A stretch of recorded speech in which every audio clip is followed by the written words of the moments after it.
Ölüm səbəbi infarkt olub. İnfarkta səbəb olan amillər çoxdur və təəssüf ki, idman da bunların içərisindədir.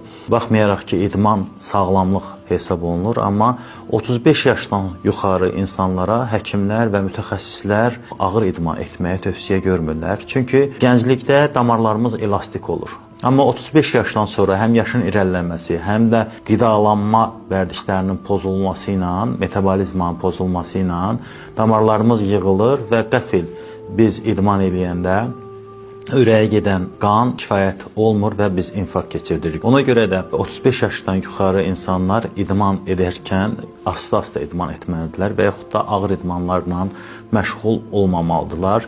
Təkcə bu, məsələn, məşq zallarında baş vermir bu infarktlar. Bəzən futbolçular da futbol oynayandan sonra infarkt keçiriblər. Bir də stadionda yıxılaraq infarkt keçirərək dünyasını dəyişib. İnfarkt necə baş verir? Zaman keçdikcə bizim damarlarımızın içərisinə yağ və xolesterol yığılır.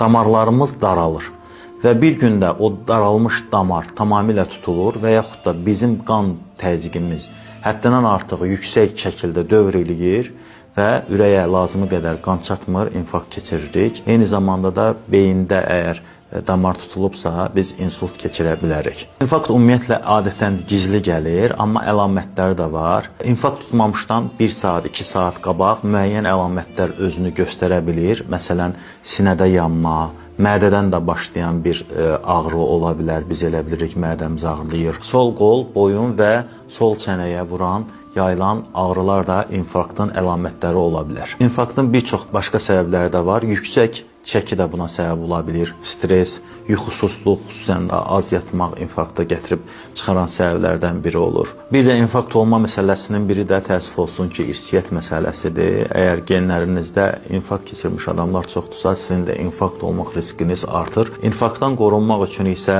idman eləyərkən, məsələn, yavaş-yavaş başlamalısınız idmana və sonra tempi artıra bilərsiniz. 35 yaşdan yuxarısızsa, ümumiyyətlə, yavaş tempdə idman etməlisiniz. Bundan başqa, çəkiyə nəzarət etməlisiniz. Çəkiniz çox olmamalıdır. Xolesterolu və şəkəri yoxlatmalısınız ki, qaydasında olsun. Bir də 40 yaşından yuxarı kişilər ildə 2 dəfə EKG müayinəsi keçməlidir. Çalışın, özünüzü qoruyun. Allah əməkdar artistimiz Cabir İmanova da rəhmət eləsin.